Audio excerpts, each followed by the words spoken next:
We're going to be talking through tonight's 9-game NBA slate. Look, I just wanted, Sheets has got some stuff to get into, but I wanted to really quickly just say I had a good night. I definitely felt like I could have done better. I ended up with 60% Jackson Hayes. I looked back through my lineups and I have one critique, and I wrote it in Discord just to try and point out unfortunately it got sidetracked by Rody and some other people just going, oh no, but if I had this guy, I'm like, no, I'm not doing it if I had this guy. When you play 10 lineups, or I thought it was 9, but it turned out to be 10. I had 10 Achua lineups, and 9 of them had Christian Wood. Christian Wood, I had 40% of, and I had 60% of Jackson Hayes. That's just a absolute mistake on my part. Just a completely hand-building mistake where I would have wanted at least 4 of them. Let's just say I wanted more Wood with those Achua lineups, at least 4 of them, and every one of them had the extra 100 to get to Hayes. So it was just frustrating, including in the 222, which I would have won by a landslide. I ended up like 20th anyway with Christian Wood instead of Hayes. So I was a little tilted, but also I can't be upset because it's another winning night. We've had 3 in a row. We're going for 4. I'm excited. Sheets, let's get to your story and talk about what's going on. Yeah, so I did okay in the NBA as well. I won in that. I remember I literally hand forced in like 30% Jackson Hayes. Yeah. And I did all right. I cashed in, I think, in that leaderboard thing as well. And I had a run in the FanDuel MME, the shot. Came up a little short there, but whatever. So let me tell you about my night last night. So this was absolutely amazing to me. So I was on Twitter, and plus EV Analytics, who's he's a pretty well-known sports gambler guy, in the industry. He's like probably in his mid-40s or whatever. He posted that he was going to be doing an interview with some idiot or whatever. I don't even know what he was talking about. Does something, whatever, some Twitter thing. So I just clicked through it just for fun, and it led me down this freaking rabbit hole of like one of the weirdest like couple of hours of my life. So as you guys probably know, and this is going to be straying, I apologize, but I've been trying to figure out how to make kind of like the live sweat of DFS like more entertaining. Like we try the live sweat, we do whatever. Because I think back of what we did when I was in poker. This is even before even Twitch existed. Is I would run 20 tables, people would sweat. It was so much freaking fun, and so I have that in one part of my head, and the other part of my head, we have the advent of sports betting here, where people are touting stuff, but there's really no way to like live sweat like sports betting, right? I mean, like you put your bets in, and then that's the end of what you do, right? Then you can watch the games or whatever. So I click through to this dude, okay, and I'll put a link. I don't want to get too off the beaten path, but I'll put a link, and you can follow my Twitter from last night to see it. There's this guy, his like screen name is Elf, okay? He has this. I don't want to say a Twitch account because it's a platform I've never heard of. It's called Kick, K-I-C-K, whatever. And I click through, dude. The guy does this live stream like all night long, where all he does is live bet and live arb, like sports betting. Okay, it looks like he's playing 20 tables on Poker Stars. He's like clicking 100 times a minute, like back and forth, trying to get a penny here, 3 cents here. He's got music playing in the background. He's like 23 years old. And I'm like, this is like the most amazing thing I've ever seen. So I went in there, I had to set up my own account because I never had an account just to chat in the thing. And I chatted in the thing, oh, this is amazing. I used to 20 table, whatever. And like the guy that runs the site, or the guy that runs the guy's stream, knew me back from poker. And he said, dude, is this really Sheets? And then like 10 people in the thing say, this is Sheets. And the guy streaming, who the hell is this Sheets guy? Like, no, this guy's a legend in poker, whatever. So within like 10 minutes, he got me, and I went on his show with him. And I spent like 20 minutes like interviewing him and talking to him about like sports betting and the live streaming stuff. And then the plus EV Analytics guy went on there. It really is like kind of like the future, I think, of content when it comes to sports betting.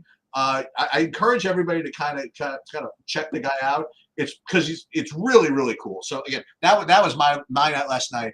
DFS wise, I was just fortunate that during that hour I didn't miss any huge news that would have That's cool, man. But it was so much freaking fun. You can find from my Twitch the link to it. Yeah, like some people brought it up, and I didn't know what they were talking about in Discord because I couldn't tell. And Rody got in there too. Yeah, I love it. Yeah, it was just a lot of fun. I encourage everybody to check out. He screams like he has a real job. He's like an actuary, but he's like 23 years old. You wouldn't tell he has a real job.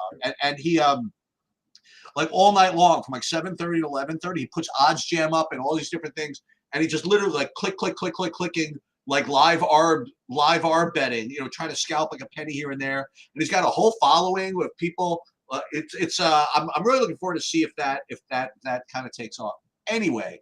Yeah, that's interesting. All right, let me hold on. As a matter of fact, just for kicks, let me share my screen, and I just want to do this real fast before I forget, because I think he's worth it's worth me giving a little free publicity here. Hold on a second.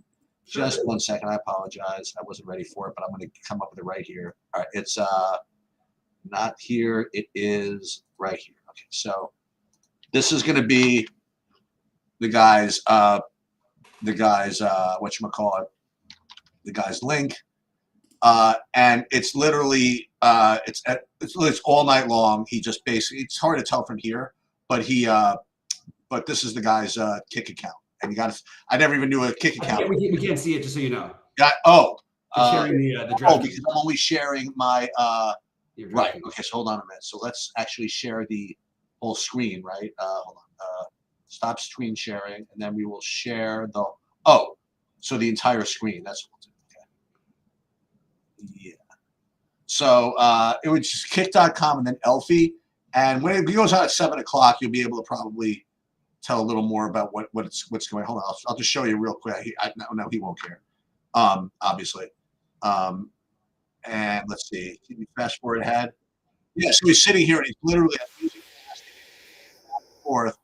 Like, just my point, whatever it is. You'll see me in my. So I came in there, you know what I mean? And it was definitely a lot of fun. But you check the guy out. He's pretty cool.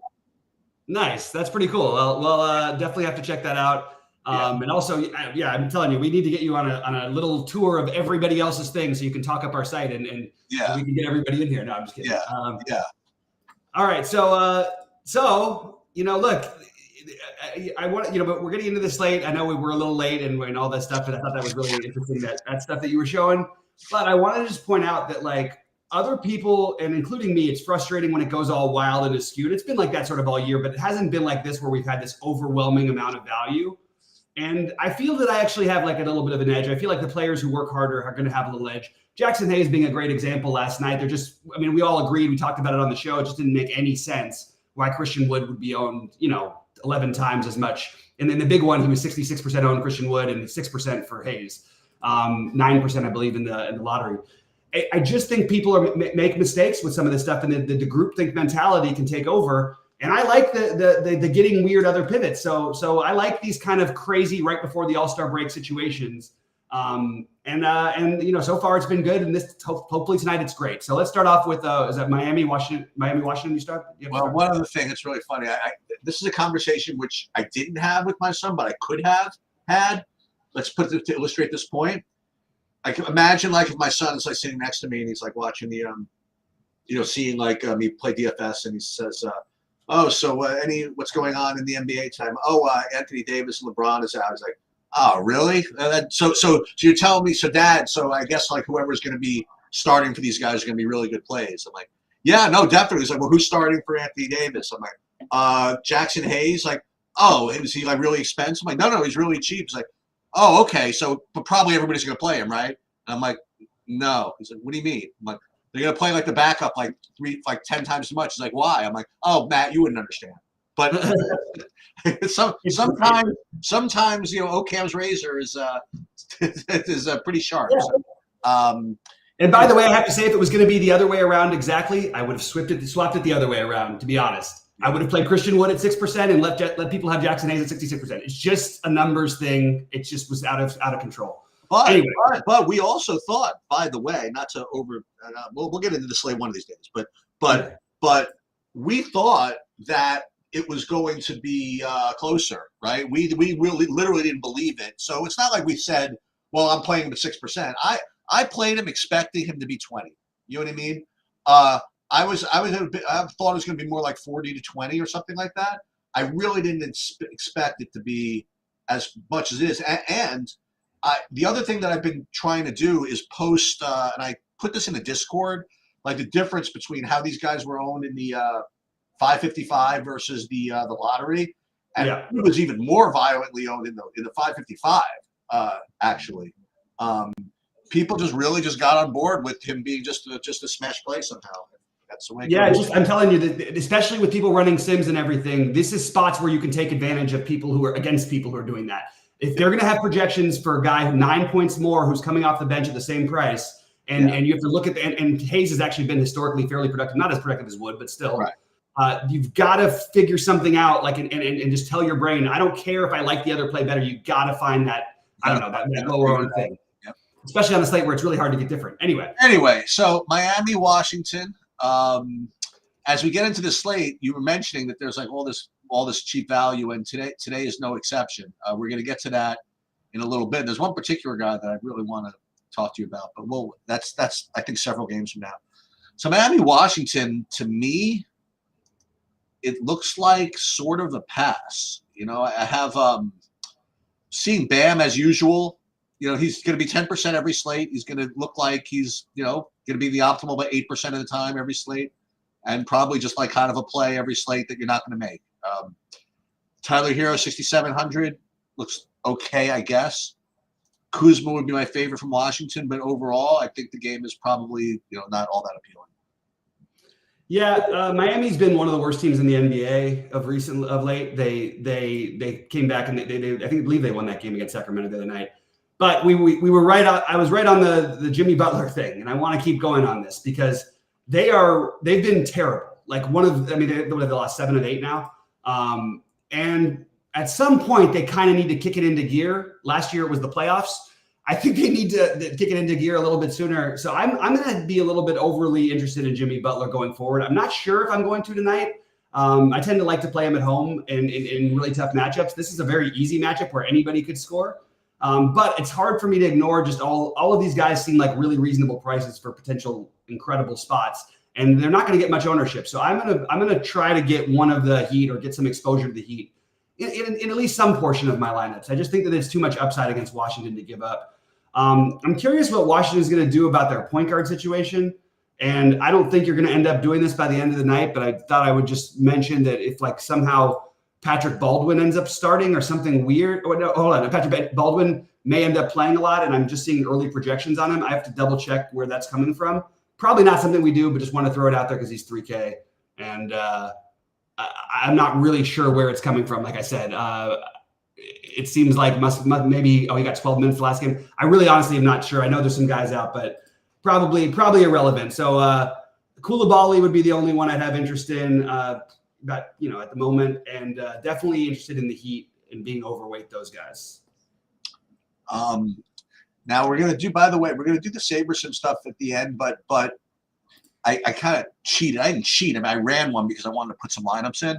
I'll give you something to look forward to. So at the end of the slate, I'll ask you guys this question, and there's no cheating, no running stuff while we're thinking about it. Is there 2 guys that in my initial sim runs I'm getting 100% of? And I'll let you guys think about who that is as we get through the slate. All right, LAC against Detroit. All right, I don't really see that much. Kawhi would be the first guy that I would come up with, and he's way down on my list. And just to not bury the lead too much, I'm getting almost none of these guys in my builds, maybe like 5% Kawhi, and that's about it. Yeah, I'm very open to revisiting this later. Look, there's nobody on the injury report. Paul George is 7,900. I don't know if we have him. I don't know what we're thinking exactly with these projections. Under 30 minutes projection makes no sense. So that feels like a hedge, but at the same time, he's not even listed questionable. So while Paul George may not look like much right now, there's a chance by the end of the day he does. And there's also a chance something happens. I just don't understand what's happening here. Westbrook, meanwhile, is projecting well. It's almost like they're projecting Paul George to be out possibly. So I don't know. I'll have to revisit it. The Clippers are killing everybody. They're facing a really weak Detroit team. James Wiseman is back, right? Like, I have to at least mention this. I think he's going to have some ownership. I don't know what they're going to do in general, like with their bigs. We don't have, what's his name to deal with anymore, Bagley, but we do still have Duren. I don't know. James Wiseman, my guess is might look kind of interesting tonight. So I'm gonna put him on my list right now. Look, it's not the most fun play in the world, but it's something I could consider. I'm not really getting to much else from Detroit, although at some point we got to start playing Cade Cunningham again. Probably not tonight. I'll let you start with this next one, I guess. What do you think of anything on Phoenix or Atlanta? Okay, so I wasn't ready for. Let's see. Nah, I want to be over. Again, it's just a note of like it'd be nice to be overweight. Phoenix, how to do that and who to do that with, I really don't have a strong take on. We know Booker's crazy ceiling. Maybe this is a game where he gets 50, 60 real life points again. Bradley Beal is too cheap. So everybody's in a great spot, but nobody projects especially well.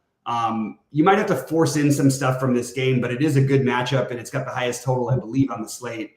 So, but I mean, in terms of projections, no interest. In terms of will I try to force a piece in? Maybe. I have to wait till later to figure that one out. It's pretty interesting. And this is one of the things that interests me a lot about DFS is how sometimes like prices kind of dictate simply nothing other than prices sort of dictates like where, what guys should be put in lineups. Like remember all those slates in that month period, it seems, where everybody that was 5,600 who looked sort of reasonable was just jammed in, just because of the way the higher priced guys were kind of priced. Today, for whatever reason, we'll get to some more examples of it as we get through it, is the 6,100 to 6,900 range is that type of a play.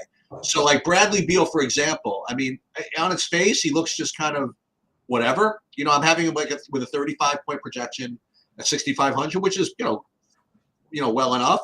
But I guess for whatever reason, the way the lineups are being constructed today, I'm getting like a full 40% of him. So right.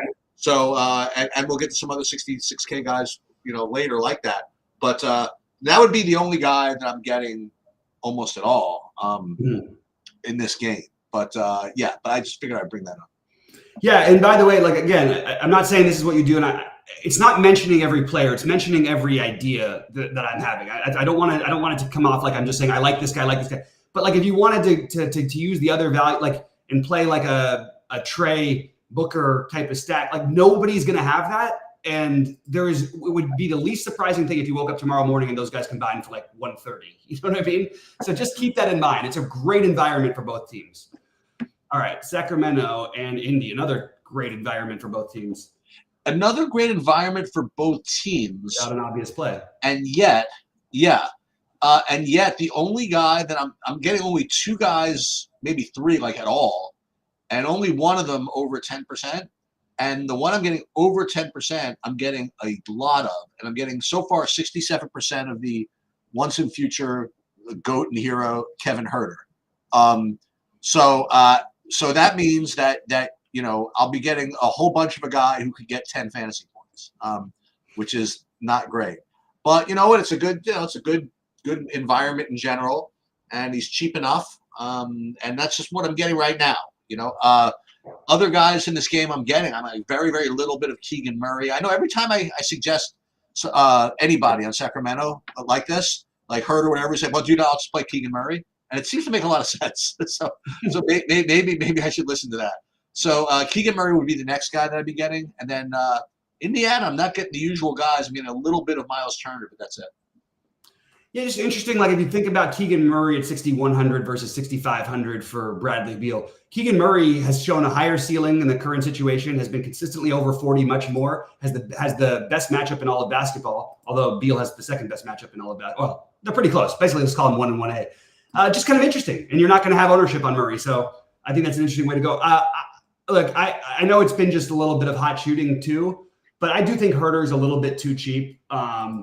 And I hate that I really don't want to play him as chalk, but they're giving him all of the minutes. Like Malik Monk has been going nowhere. Herter has been just getting there every single game. The matchup's too good. I'm going to probably have to take a little bit of the Herter chalk. But I do want to mention Sabonis revenge. And it's not just that it's revenge, it's that it's Indiana. And I like the idea. I don't like the price, but I like the idea of getting to some Sabonis. I don't know how I'm going to do it yet, but he's definitely interesting. And again, if you're not getting to him, Murray and Fox, I think this is a spot just like the Phoenix Atlanta game where you try to force a couple of things in. I also look. I may die on this Miles Turner hill, but I'm just mildly interested in Turner. Curious what they do with Halliburton on the back-to-back. I'm assuming they play him, but limit the minutes. So it is Halliburton versus his former team, but it's not on the road, and we don't have the minutes. Basically, I can't get to much on Indiana that makes sense at the moment, but we do have Mather and Halliburton questionable, so we'll wait to see on that one until a little later. All right, what do you got next? Golden State? Yep. Okay. Yeah, so they had all these guys out yesterday, right? Or something where Scottie Pippen came in and smashed, right? Is that what happened? Like today, he started, yeah. Yeah, he did really well, right? Yeah, he started. He ended up like really chalky. Like he's 52% owned on FanDuel and only 14% on DraftKings. Yeah, so I'm not getting any of these guys on Memphis today. I mean, just maybe I'm just missing guys being out or whatever. Like again, these are early projections and stuff like that. But right now, I mean, nothing looks that great. Jaren Jackson is always kind of in play at 8,200. I'm getting to a couple of Golden State guys really, really heavy. One I don't mind, and the other I kind of mind a little bit. So I'm getting a whole bunch of Draymond Green, and he again is another, of that price. He was 6,300. But I'll tell you who I don't mind getting to is this Kuminga guy. Now I'm going to be biased or whatever it is because I had a good run in the fadeaway the other day, and he was a good part of it. Dude, he gets it going, man. He is very, very active, and I'm showing him anywhere between 20 and 30% owned. I think it might be higher. It may be. I don't know, but I'll tell you this. I mean, the guy's look, he's almost 20 shot attempts. Like, you know what I mean? Like the guy's coming out. So I like him. Mm-hmm. Yeah, I wanted to address one thing because Travis mentioned about Nesmith in the previous game. I just want to point out Nesmith, if Matherin is out, I'm totally good with. But keep in mind that Matherin was out yesterday, and the game before, which is partly why Nesmith is getting all the run, and he's also been playing really well. I do love Nesmith as a real life player, but just wanted to throw that out there because I did forget to mention Nesmith. But that's only because of the question mark on Matherin. I like Kuminga a lot. It's a very high. It's a very high ownership. I think that it might be like even higher than it's projected right now. He's just so consistently getting there every game. I do love the play. I can't really say a whole lot bad about it, to be honest with you. Draymond is an interesting pivot, but again, going to have some ownership and really not getting to much else on the Golden State side. On the Memphis side, I mean, just tell me what's happening. Kennard, Williams, and Tillman all questionable. Yep. There's a chance we may end up wanting something from here, including Scottie Pippen Jr., but Scottie Pippen also may only play like 10 minutes tonight. So it's really hard to know with the 3 questionable tags. That Kennard is big business. I actually don't buy it, though. Like I have to say, since this game locks later, I would bet that they keep rolling with Pippen. They have nothing else to play for. Why play these guys who are middling you out and you're not really playing for the future? I just think you got to play guys like Pippen. If Zaire Williams is back, that will cut into it a little bit, but I don't know. I just if I'm them, I would be rolling with Pippen. But so if we don't have a starting lineup by the time things lock, I may gamble on Pippen if Kennard and them play. So this is amazing. Like we have 5 games all at 8:00, which basically close out the slate. I love it. I think it's great. I mean, I don't know if there are any 10:30 games that have been cut off. That would be nice. You know what I mean? Like if they did this on purpose. Otherwise, it looks really clean otherwise. Anyway, so Sacramento, we did Golden State, Memphis. Next one I have on my list is New Orleans, San Antonio. Yep. Wembanyama 9,300. Again, same thing as before. I mean, I think the minutes upside is limited.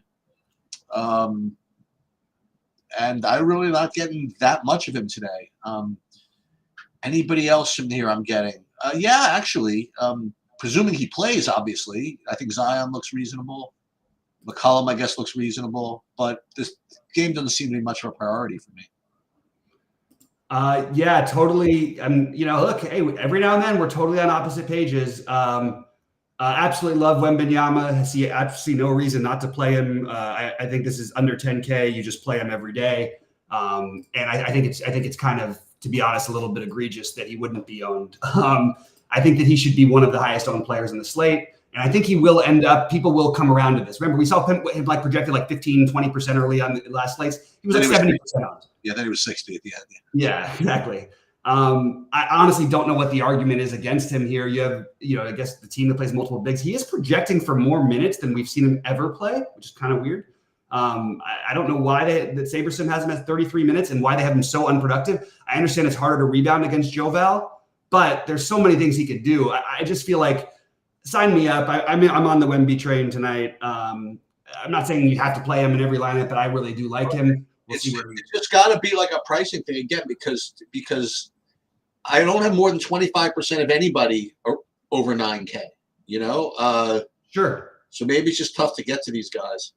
Sure. At the same time, it's a pretty good game environment. I kind of want to get like Trey Jones is another one that I'm considering. If Keldon Johnson is out again, Trey Jones or Vassell, I will definitely have in my pool. Where they end up, I'm not exactly sure.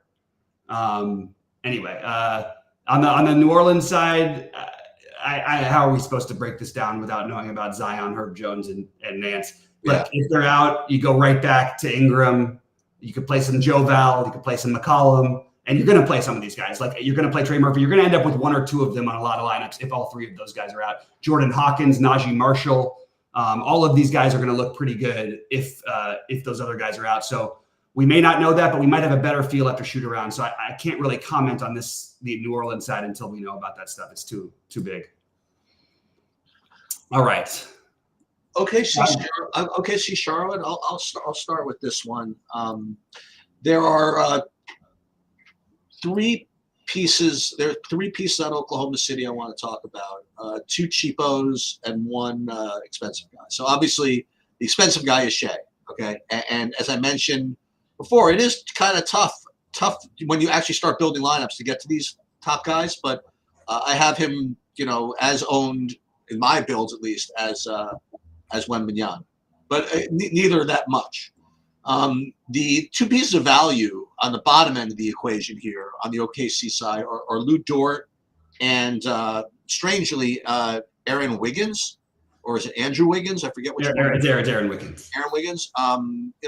I would Dort rates better, and Dort rates to be obviously I would imagine extremely highly owned. Wiggins rates pretty well too, but I'm not getting to as much of him. On the Charlotte side, currently not getting to much more than Nick Richards, but Cody Martin, I guess, is reasonable enough at 4,700. What do you think of those? What do you think of the value guys on OKC? Even what about the other Jalen Williams at center at 3K? I mean, what do you think of this stuff? I think this game will be over midway through the third quarter. I don't see it how any way it could be competitive. Charlotte is an amazing team. They get this sheets. No team has ever come close to doing what they've done this year. They have not beaten a team by more than 6 points this season, or 7 points this season. No team has ever gone 25 games that's won more than 3 games without doing that. We're already into almost 45. They only can win close games, and they get smoked almost all the time. They also are worse than they've been all season long. And you could tell yourself a story and just pray it stays close, because if it stays close, Miles Bridges is going to have to absolutely smash. Brandon Miller and/or Nick Richards and PJ Washington will have to smash. Bryce McGowan's will probably have to hit some threes. Cody Martin's going to end up with like 30. Like literally all of them are going to have to go nuts to get there. And OKC doesn't mess around. I'm having a very hard time getting to Charlotte pieces, even though I'm kind of intrigued at just playing the, okay, maybe it could stay close. This Lou Dort thing, get out of here, guys. Like, I don't care. I understand. But what are we doing? Like, literally, the guy has nothing is better for him than it's been. And he hasn't had 20 in 10 games. So all of a sudden, we're going to play him at 30% ownership in a game where he might play like 18 minutes. I'm not saying I won't have any exposure because there's a lot of, he's really cheap, but I don't know. Maybe I'll my early thought is this is a terrible play. I was playing him the other day at 4,100 with like 2% ownership. Now because he's 39, he's going to be 30% owned. Give me a break. It just feels like a terrible play. I like Jalen Williams and Aaron Wiggins a little bit as the blowout guys, but you're asking, like, you need things to go exactly right. I think Jalen Williams is probably my favorite piece. There's definitely going to be Thunder in my lineup tonight. I just have no idea which ones they're going to be right now. They're all cheap, but it's because they spread out the minutes. And we saw it last night with Utah. Utah at one point, I think it was like the end of the third quarter, and like nobody on their team had played more than like 22 minutes, which is like almost impossible with the way the NBA goes now. But that's a little bit what I think you're going to see with the Thunder, because I think they're going to smash them here. And I think that Josh Giddey is the guy who I would spend a little bit on. We're saying without Jalen Williams, we're giving all these other guys a boost, but Giddey could also get some blowout runs. So I'm going to actually say that Giddey is my favorite play right now. I just think this is very speculative to play Lou Dort in a non-close game, and I don't know. It just feels really, really shaky. It feels like a really, really bad chalk play. Even like it's going to get there and he's going to 10x sometimes. I just don't understand. I don't know. It feels like why didn't anybody play him the other night? What's that? Like, I don't know. I just don't get it. And that was a really close game against Denver where they needed his defense. I don't know, man. I just don't see it happening for me tonight at this ownership. Again, if you told me he was 5% owned, I'd be talking about Lou Dort, but I can't play 35% owned Lou Dort just because his price dropped below 4K and we lost Jalen Williams. We're taking a 1-game sample size in a close game with the exact opposite game script according to Vegas. So I'm going to take a stand probably and just not do any of this, not do a lot of this weirdness. All right, so this doesn't apply to this particular game, but I wanted to just share one other thing with you guys. So again, part of I did an MMA betting breakdown like just before we did this, and part of what I try to do as best I can is to teach you guys something that translates not just from this slate, just maybe educate you on something that I think is important. And when we go over my sports betting stuff and we talk about it in the NBA or even whatever you and I just kind of like casually just say, who do you like here? And I talk about like things that don't make a lot of sense to a lot of people. Like, oh my God, this team lost by 60 of them before. I think they're probably motivated. They'll play better. Or this guy is out for this team, but you know what? The other teams kind of tend to make up for that. And you get in this DFS world where people just want to quantify everything and and make it all about data points on a chalkboard and data points on a spreadsheet, and don't factor in like motivation and revenge and all that stuff. I'm not saying that stuff's quantifiable, but that doesn't mean that it doesn't exist. And I use just kind of as an example, okay, the Lakers lost Anthony Davis and LeBron James last night, right? Basically the whole team. They went into Boston, who very well might be the best team in the NBA, okay, in Boston, and basically it wasn't competitive from the minute the game started. The Lakers won by 9. Dominated, yeah. Right? So the point is that I was thinking about it from the purpose of this game when you were talking about it being a blowout. It doesn't apply to this game, but what I was going to say is that when you have teams that lose their guys, okay, it's just only natural, and this is across all sports, all right, especially in like the first game or if it's not a common thing, for the rest of the team, it's a combination of things. First of all, the opponent has a letdown. That, you know what I mean? They think that they can't lose now. And the team itself, they're like, you know what? We're going to try to pick ourselves up and do it. Not to mention the fact these guys that get no usage during the course of the year, they've been waiting for these opportunities. to play really well. So not that I was going to say that, I knew the Lakers would win in Boston. I'm just saying, for the purposes of analysis, don't discount the human element of things that have worked and things that make sense for as long as humans have been alive. All right. Or Orlando, Minnesota. Yeah, can I put out one quick thing in chat? I just want to notice that as just what I want to point out, like, people, now that we've got more people, joining the shows and everything like that, there's a lot more, like, a little bit mini, not exactly trolling, but just sort of like trying to poke holes in every single thing that's being said and all these things. Just a little bit more. Like saying that the Pistons beat the Thunder, so that means OKC, Charlotte can keep it close. Sure, if you think that, go ahead and bet that. I don't think there's any chance this game stays close. That's my personal take. I think, there's some chance. I give it a 10% chance to stay close. If I'm betting on something, 90% of the time I think something's going to happen, I'm going to bet that way. But you're fine to go ahead and play them. I'm not going to do it, though. But just to say, because one team beat another team in the NBA doesn't mean that every situation was created the same. And OKC has also been very dominant at home. And anyway, I'll just move on. Orlando, Minnesota, Sheets. I imagine that this game is going to be low scoring. Without even looking at the total, I imagine that Minnesota is one of the top defensive teams, and I imagine Orlando is one of the top defensive teams without even having it in front of me.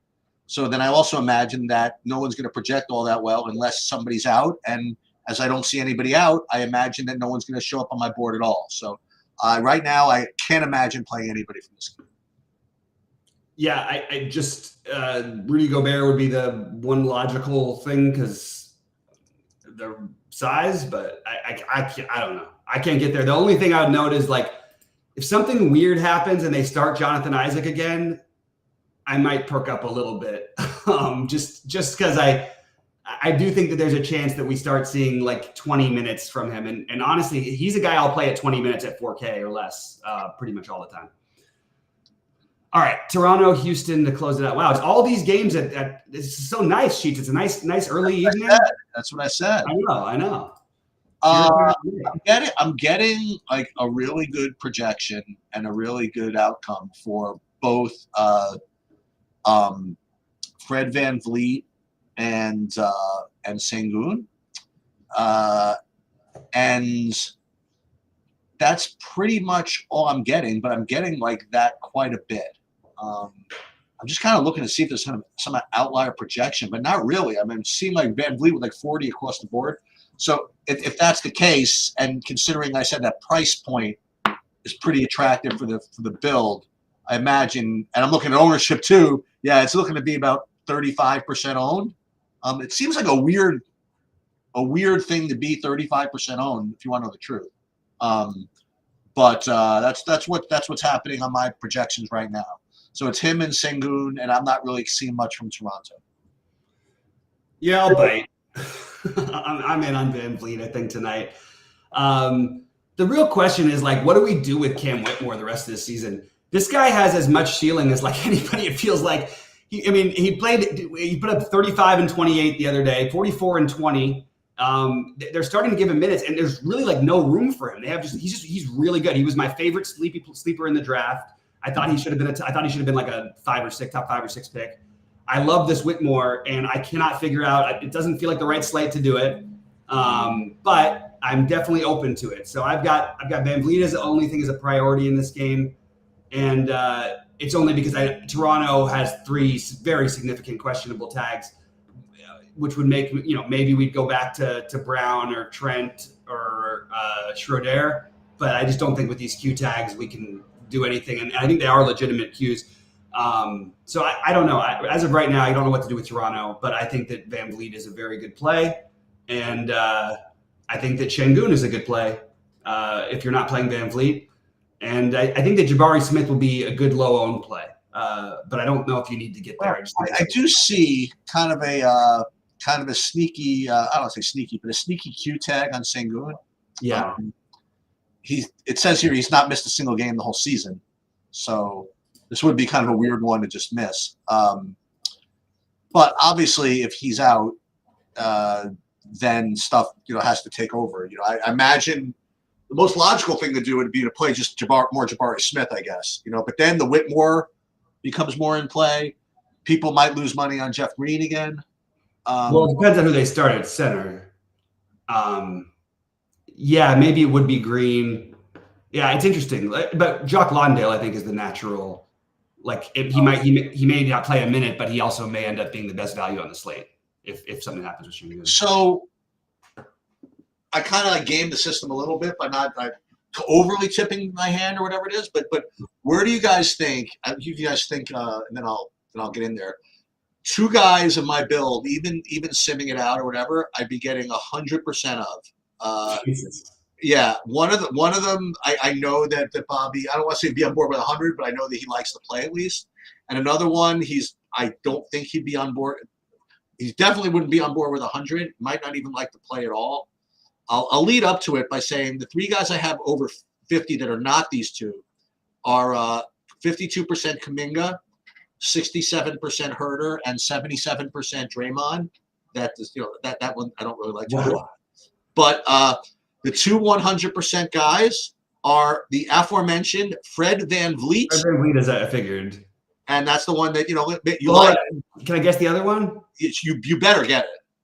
Is it Aaron Wiggins? It is the other one. It's the Lou other Dort? Yeah. Yeah. So that's the one that, so I think you're on board with the VanVleet play, but maybe not 100. And the Dort play you might not be up for at all. Yeah, so this Dort 30, that's what I was saying. When you see the 35% early, I have a feeling Dort, as of right now, would be 70% owned or 80% owned. I think we have pivots. I don't know. Look, we'll see. Maybe just pivot to Wiggins. But Wiggins is going to be popular too. I think Jalen Williams is an interesting way to go. Jalen with the Y or whatever. Yeah. Game sample size.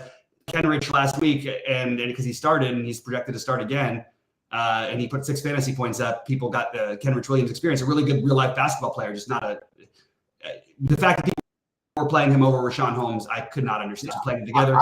I'll tell you what one thing you said, which is kind of neat. I know this is going to go against your lean or whatever, but you did mention that for Charlotte to keep this close, I mean, Miles Bridges is going to have a real smash game.